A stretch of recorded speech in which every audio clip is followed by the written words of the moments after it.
So with part two of our lecture, we pick up with the event that is going to pull Russia out of the First World War, and that is the Russian Revolution. And as usual with events of this magnitude, it's not something that just springs out of nowhere. There are, a large number of long-term causes leading up to this event, but certainly the First World War is going to hasten the coming of the revolution.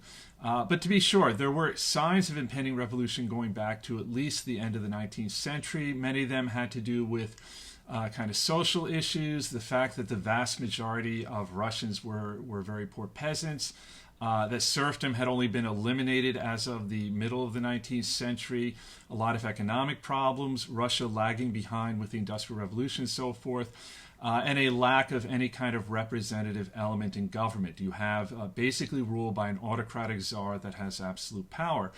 But again, the First World War is really going to hasten the coming of what maybe would have been inevitable, but maybe wouldn't have come for, even, who knows, another decade. Now, why did the First World War have this kind of impact? In large measure because Russia was very much unprepared for the war. So very quickly after the war started, you run into a situation where you have soldiers that have guns but don't have ammunition, where winter is setting in and the coat that they're wearing is threadbare, nothing to replace it. Their boots are wearing out, no new boots to wear. And kind of large numbers of casualties. Between 1914 and 1916, 2 million soldiers killed, another 4 to 6 million wounded or captured.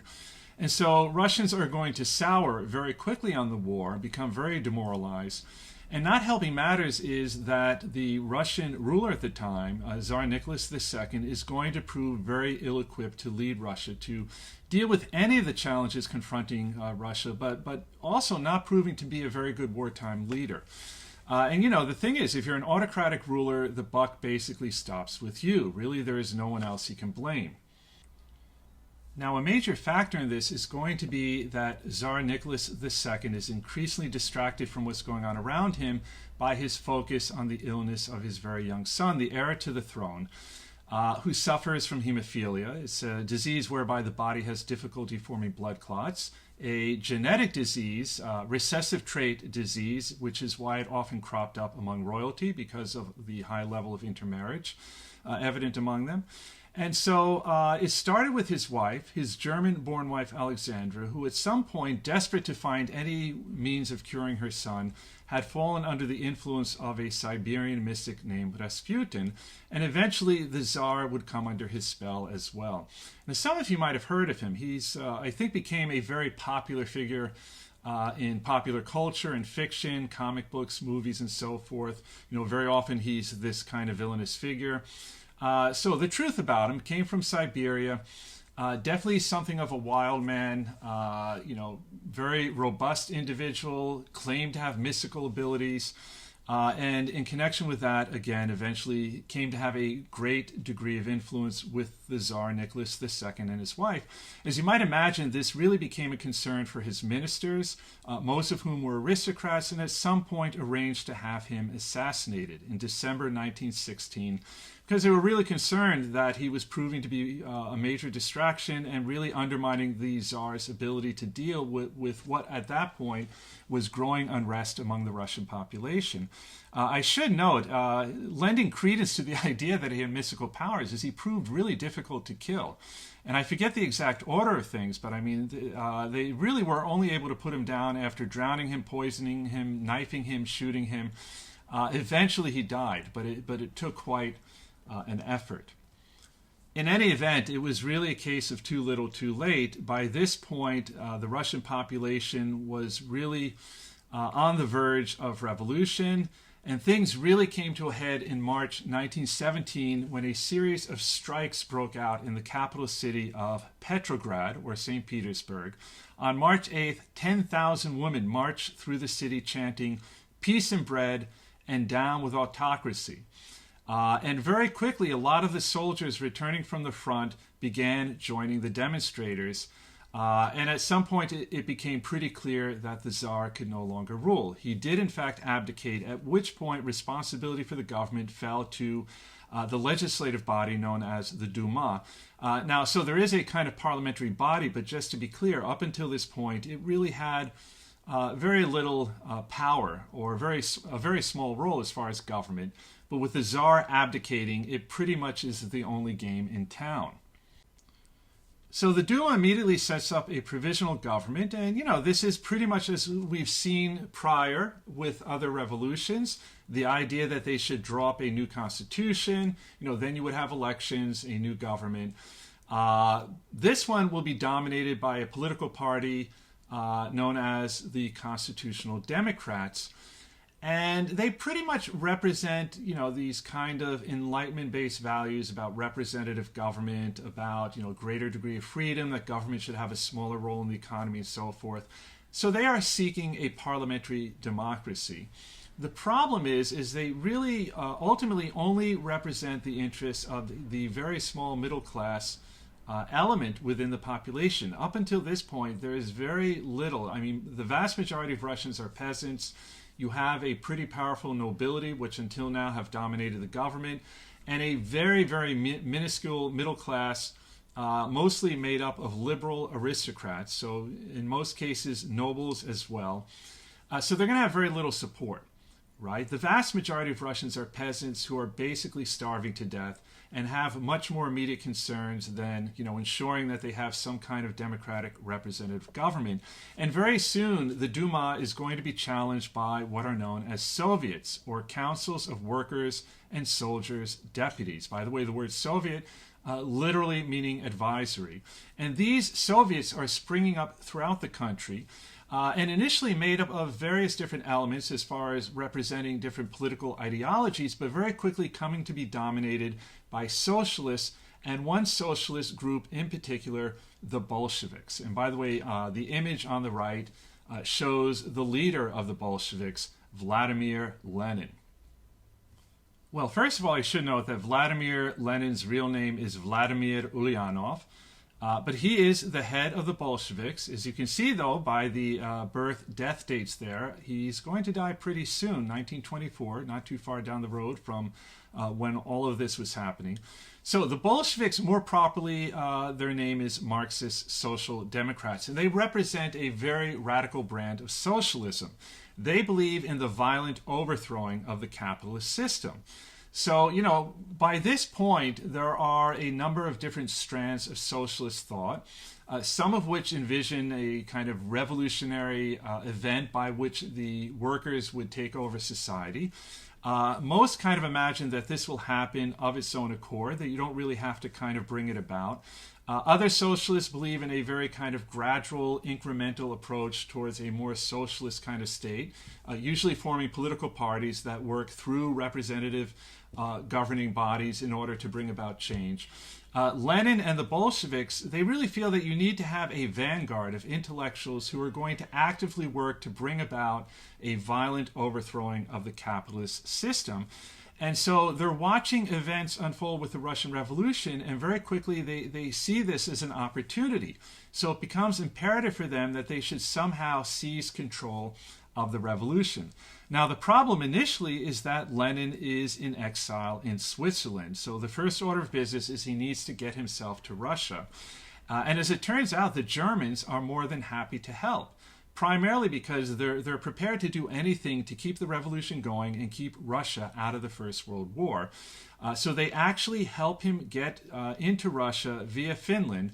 And here we see Lenin arriving at the Finland station in St. Petersburg, which I'm happy to say I had the pleasure of seeing. You can actually see the train car there that Lenin arrived in. And very quickly he is going to take charge of the Bolsheviks and through them charge of the revolution. So the Bolsheviks are going to prove to have a tremendous amount of appeal and are very quickly going to gain a majority within the Soviets. They're going to work through the Soviets in order to elevate themselves and take control of the revolution.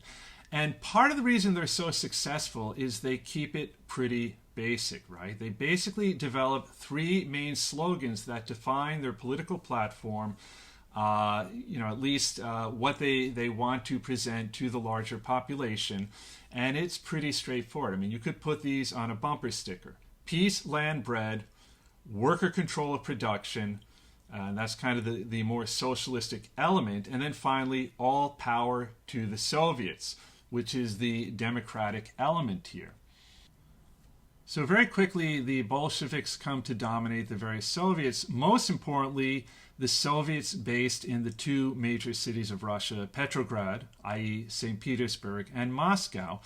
It's the one in Petrograd under the leadership of Leon Trotsky, probably you could say second in command with the Bolsheviks. He is the chairman of that particular Soviet, and they will seize power on November 6th. Almost immediately, the Provisional Government collapses. The next day, the All-Russian Congress of Soviets is affirmed and power is transferred to it.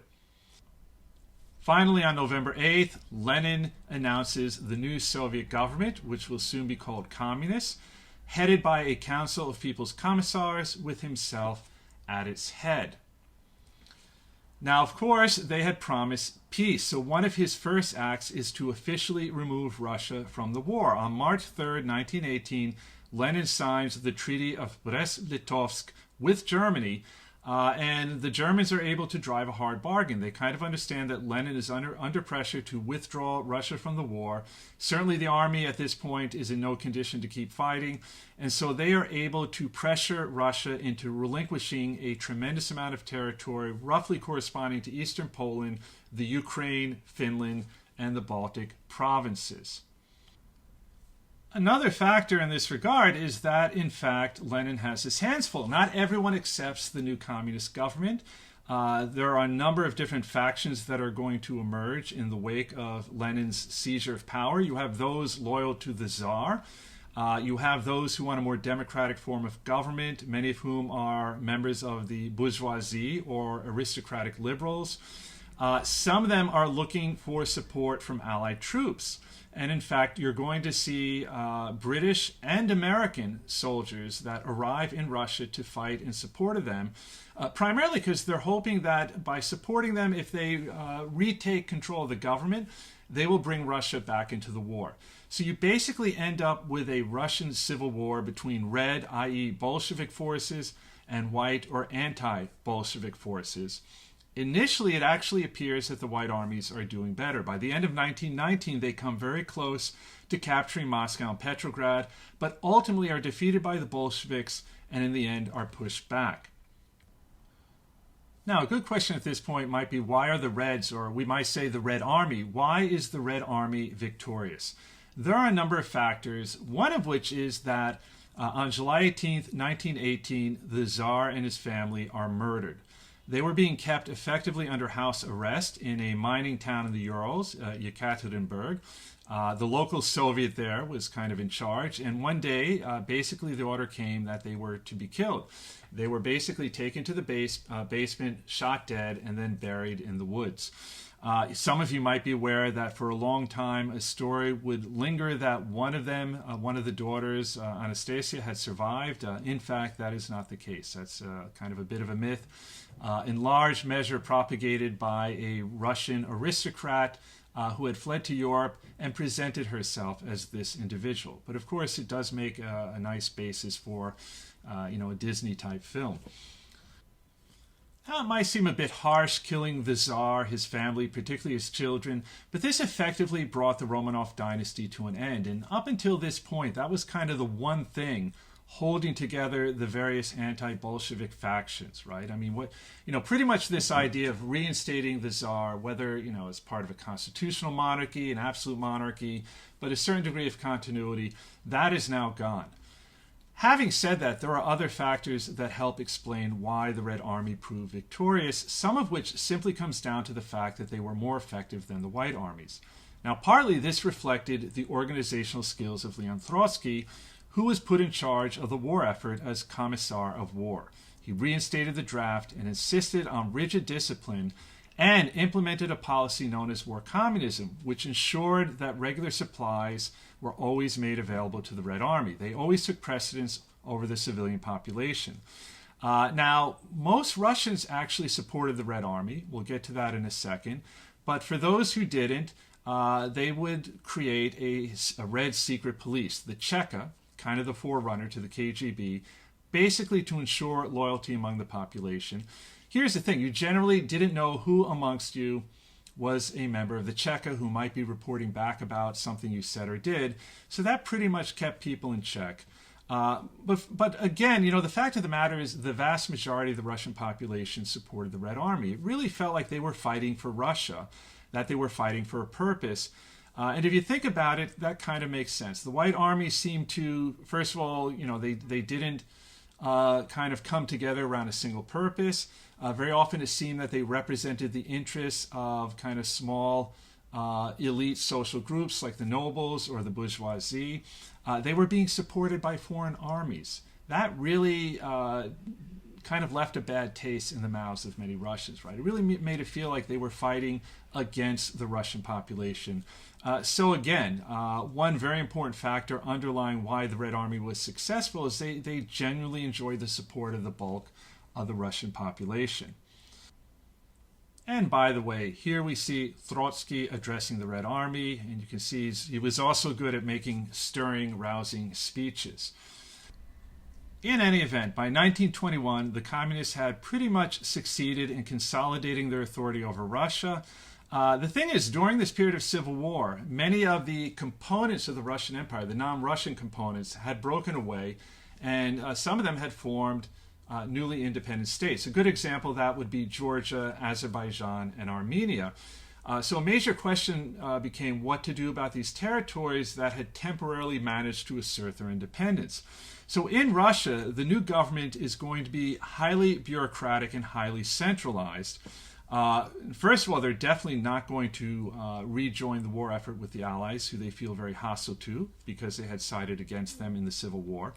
But more importantly, their primary concern is going to be about kind of reincorporating these territories that had broken away into this new communistic state. Now, in theory, communism is anti-nationalist, so they're not going to try and assert direct control over these states.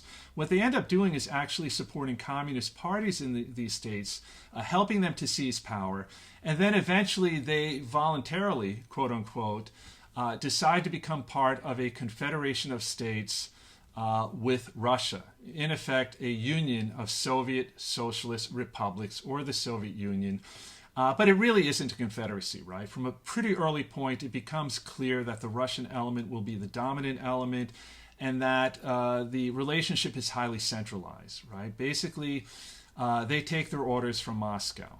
And in fact, over time, the dominant elements, even at the local level within states like Georgia, Azerbaijan, Armenia, Kyrgyzstan, Kazakhstan, so forth, will very often be the ethnic Russian element. In any event, Russia from this point is out of the war for good, but their place, fortunately for the Allies, their place will be taken by the United States, which, as we talked about, declared war in 1917, but isn't able to send troops until 1918. United States had a volunteer army up until that point, so they're going to have to create a draft and then train large numbers of young men. That's going to take time. And the Germans understand that at some point they recognize if they're going to win this war, they're going to have to do it before American soldiers arrive en masse. So they're going to bank on one last desperate military gamble, a grand offensive in the West that results in what will be the Second Battle of the Marne. And they do make some pretty significant incursions into Allied territory, but in the end, the line holds, and eventually American troops start to arrive. Initially 140,000. They are fresh and ready to go, and before too long, the tide is going to turn against the Germans. Eventually, about 2 million more American troops arrive. As you might imagine, from that point forward, it is pretty clear what the outcome is going to be as the Allied forces begin to make a steady advance towards Germany. Now, what follows is actually very important. All right, because while at some point it becomes clear that Germany is going to lose the war, not 1 inch of German territory will end up being occupied by Allied forces, and that will provide a basis for what comes to be known as the war lie. The idea that Germany had never really been defeated, but had been betrayed by traitors from the inside. Right? So what happens? On September 29th, 1918, the German military leaders, not political leaders, the military leaders inform the German government that peace is imperative. I mean, you have to sue for peace. We cannot hold out. It's only a matter of days before Germany is overrun. So the government duly sues for peace, but the Allies refuse to make peace with the imperial government. They make it clear that the Kaiser has to go. Well, when word of this begins to spread, mutinies begin to break out in the Navy, and there is a growing public pressure for Wilhelm II to abdicate, which he duly does on November 9th. So the imperial government is gone, leaving a vacuum which will be very quickly filled by the Socialists. So a word about the Socialists, as you might recall from the readings, the largest socialist party in Europe. This is socialism of the gradual incremental kind, the idea of winning elections and then effecting gradual change through the proper channels of government. In any event, they are now in charge under their leader, Friedrich Ebert, who announces the establishment of a republic. 2 days later, on November 11th, 1918, the new German government agrees to an armistice, thus ending the war. It happens at the 11th hour, on the 11th day of the 11th month in 1918, what today we call Veterans Day, with the end of the war, looking back, realizing how devastating it had been, between 8 to 9 million soldiers dead, another 22 million wounded. But here's the important thing, and I really want to stress this. We won't really be going further in this course to look at developments leading up to the rise of fascism, the Nazis, and so forth. But the military leaders are never going to come clean about the fact that they are the ones who indicated that the war effort was lost. They kind of go mum on that count and allow the new government, the Socialists, to basically be the fall guy. The war lie will develop that the Socialists basically betrayed Germany, that in fact Germany was not on the verge of defeat, that they had surrendered without needing to. Right? And the fact that not 1 inch of German territory is ever occupied is going to lend credence to that lie. In any event, the war was now over, and now would come the peace conference. In January 1919, the victorious Allied nations gathered in Paris to determine a final settlement of the Great War. The conference would be dominated by 3 powers in particular: Britain, delegation headed by Prime Minister David Lloyd George, France represented by the Premier George Clemenceau, and the United States, whose delegation was headed by President Woodrow Wilson. Now, Wilson in particular had a very different mindset from Clemenceau and Lloyd George coming into the conference. And it was a mindset that he shared with a great many Europeans, many who felt that the war had to be for something. I mean, the cost of the war had been tremendous in terms of lost lives, in terms of casualties, in terms of simply what was expended by way of resources. It had to be for something more than the usual selfish reasons that nations waged war until then. And there was kind of the idea that we need to create a new international order in order to ensure that this kind of conflict never happens again. And in fact, this concern that the war had to be for some nobler purpose that would justify the tremendous cost in lives and treasure had actually started even before the war ended. You could argue in some ways it began with the United States. President Woodrow Wilson, when he decided to bring the United States into the war, had to persuade the American people that there was a good reason for doing that. And so from a pretty early point, they began promoting the idea that the purpose of the war was to make the world safe for democracy, right? You started to see a lot of posters along the lines of what you see here, by way of, also trying to justify why they were reinstating the draft, why young men should be willing to die on foreign soil. And so this would become a very pervasive idea throughout Europe towards the end of the war. But again, the main thing would be this idea of creating a new international order that would prevent this kind of conflict from happening again.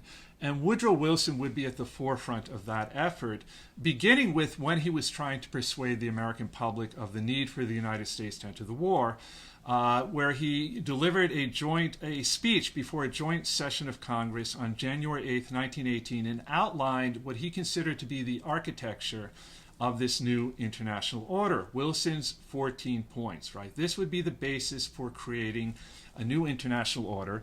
And I'm not going to go over all 14 points here, but I would highlight two of them, points 1 and 5, which I think are going to prove very relevant in terms of how things develop from this point forward.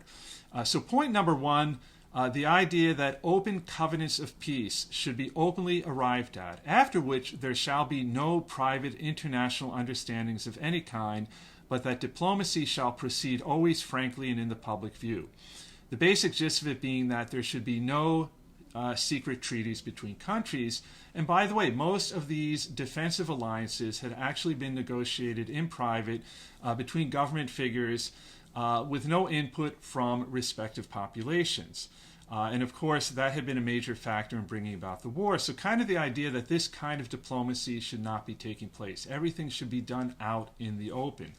Point number 5, a free, open-minded, and absolutely impartial adjustment of all colonial claims based upon a strict observance of the principle that in determining all such questions of sovereignty, the interests of the populations concerned must have equal weight with the equitable claims of the government whose title is to be determined. And that is quite a mouthful, but the basic gist of it is that if you're going to have, for instance, different European powers laying claim to the same territory, first and foremost, they have to take into account the feelings of the indigenous population.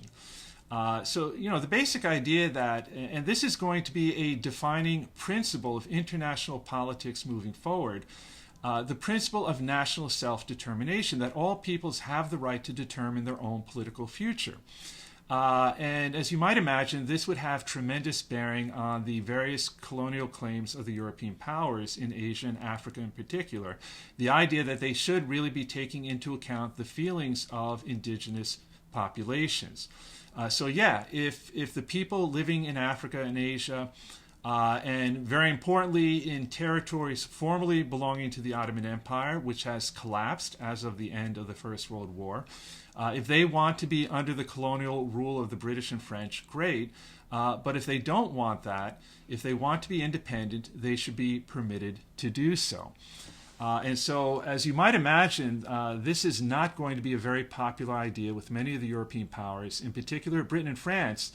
If we think about their respective delegations headed by the Prime Minister David Lloyd George and the French Premier Clemenceau, respectively, they're coming to the peace conference pretty much with kind of an old school perspective on how things should play out, right? For them, it's pretty simple. They won the war at tremendous cost, and therefore they have the right to compensation, in particular meaning territory. The Ottoman Empire has collapsed, and this is where this new principle is going to prove very relevant.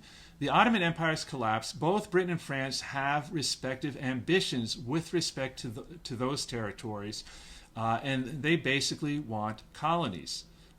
Primarily in the Arab territories of the Ottoman Empire. And so they're going to be very actively pushing back on this, this new international order that Woodrow Wilson is going to be championing. So Wilson is going to have a rather difficult go of it with some of his 14 points, this idea of creating a new international order, and we'll get to that in a moment. But he will succeed with one of the points, right? Wilson wanted to see the creation of an international body whereby nations could peacefully resolve disputes rather than settling them on the battlefield. And so on January 25th, 1919, at the Paris Peace Conference, they will adopt the idea of creating a League of Nations. So again, the idea of resolving disputes peacefully through arbitration, willingness to accept the ruling of an international body. So this is a pretty new idea, very much out of sync with the balance of power precept, which in a sense was kind of based on the idea that no such international body exists.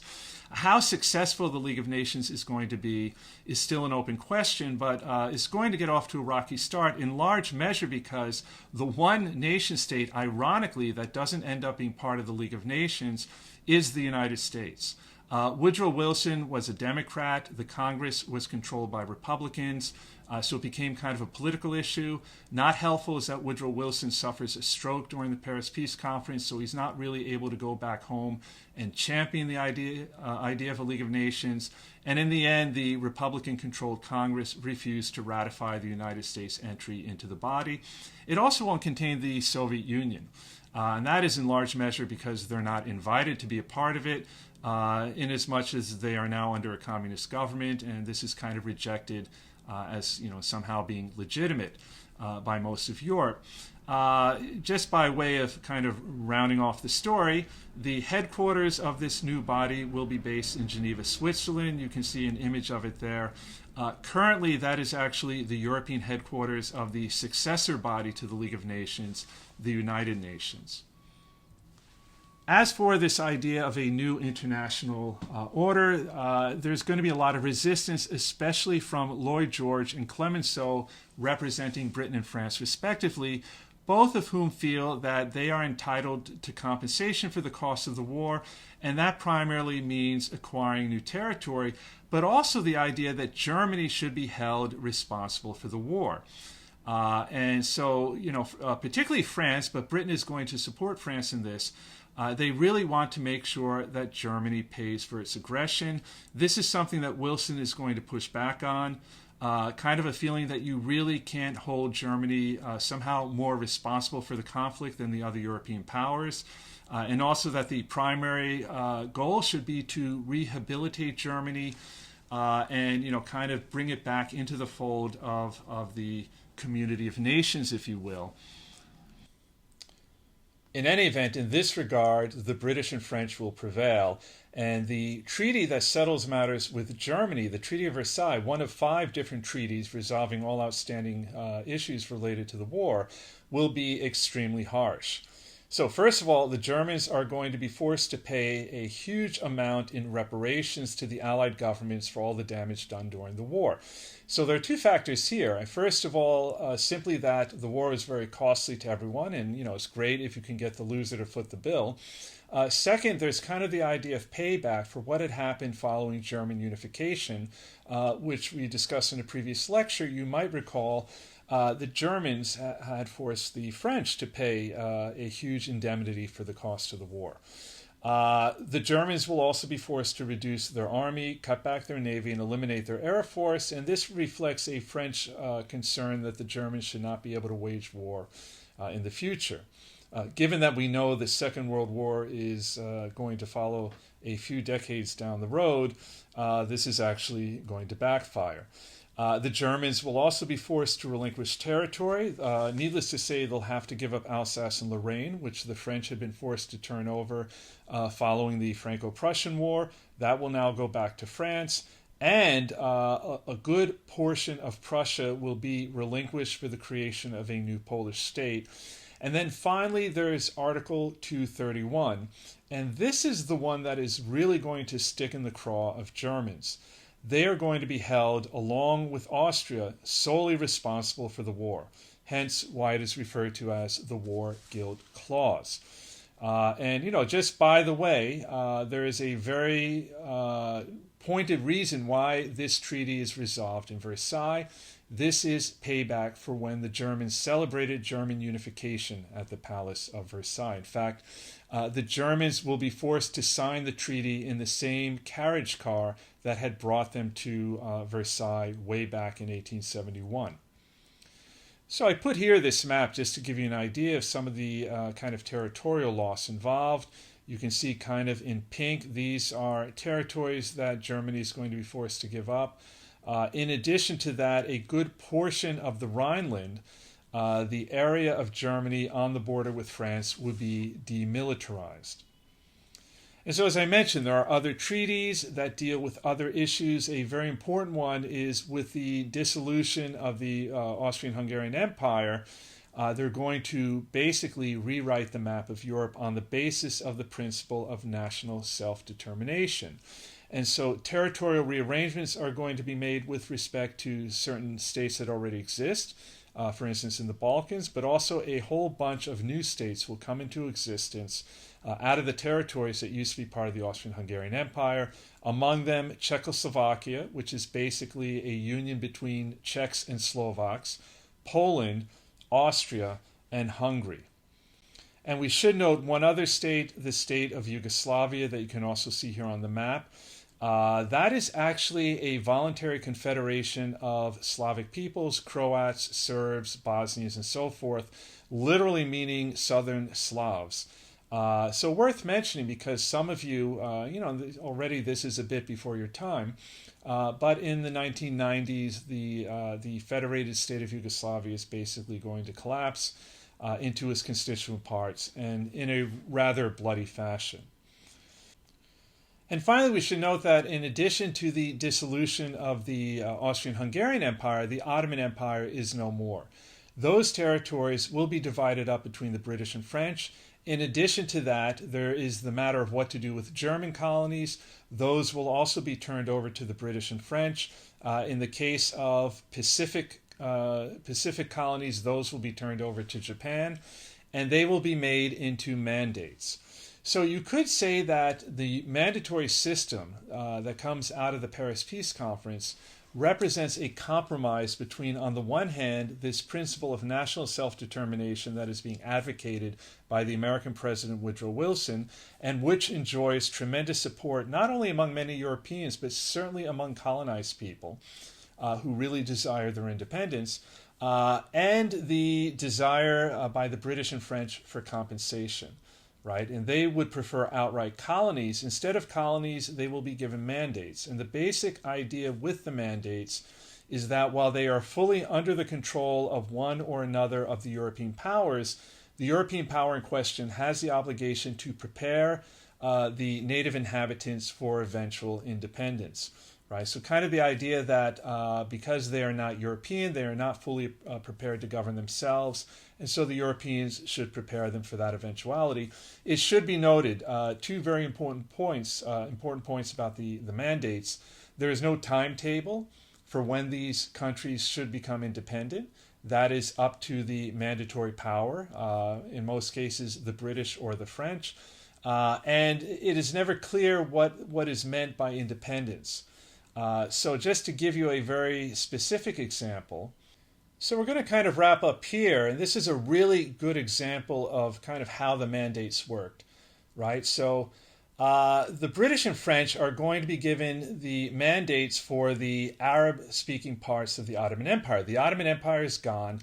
Most of the Middle East at this point, at the conclusion of the war, occupied by the British Army, and they're going to divide up these territories based on what they had negotiated during the war. So during the war, the British and French had negotiated on the premise that the Ottoman Empire would likely not survive the war, how to divide up portions of the Ottoman Empire between them, and kind of the idea that, why don't we decide in advance who's going to get what piece of the pie, and that way we can avoid conflict later.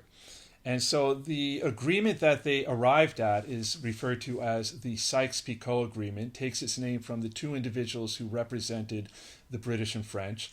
And this is exactly the kind of secret treaty that, according to Woodrow Wilson's 14 points, would now be deemed illegal. And so, technically speaking, after the war, this treaty does not hold any water, but in fact will inform how the territory is divided up between the British and French. So as you can see with Sykes-Picot, the blue zones were going to be under French control, the orange and red zones under British control. Palestine was to be designated an international zone because of its religious importance with respect to three world religions. But pretty much, as you can see, what ends up being created as mandates after the war, with Syria and Lebanon going to the French, Iraq, and Palestine, inclusive of Transjordan, going to the British, roughly corresponding to what had been negotiated in Sykes-Picot. The one major difference being that Palestine would now be a British mandate instead of an international zone. And again, the idea is that as mandates, the British and French have an obligation to prepare the indigenous populations for eventual independence, but there is no stipulation as far as the timetable nor what independence should actually entail. And in fact, when it finally does come, both with the British and French, they will work very hard to make sure that somehow their interests in the region are preserved. With respect to Palestine, in case you're wondering why it was made a British mandate, this reflects two realities. First of all, again, the British had militarily occupied the Middle East as of the end of the war, so they had a lot of leverage as far as renegotiating what had been agreed in Sykes-Picot, which again, technically not legal, but still very much informing how things are going to be divided. Second of all, during the war, the British had actually pledged their support for a movement known as Zionism. Simplest definition, Jewish nationalism. And part of that, one of the objectives of Zionism was to create a Jewish state in Palestine.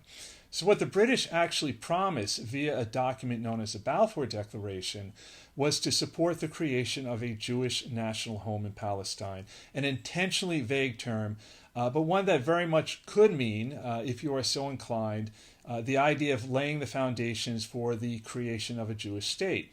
What it meant in practice, as per the British mandate for Palestine, and I should note the terms of the Balfour Declaration will be incorporated into the mandate, that the British should facilitate the immigration of Jews to Palestine and the ability of Jews to purchase land. Of course, no one at the time really knew for sure how this would play out. But for us, looking back, we can really understand that this was laying the foundations for the eventual creation of the Israeli state, and for, in some ways you could say, kind of laying the foundation for the Israeli-Palestinian conflict, inasmuch as the indigenous Arab population, of course, were none too happy about what the British had promised the Zionists. But in any event, that really is kind of a story for another lecture. We're going to stop here. As usual, there are questions which you might respond to in the discussion forum created for that purpose, but as discussed in class, you are not obligated to do so. In any event, this is our last lecture, one way or the other, and it was a pleasure having you, and hope to see you in person before too long.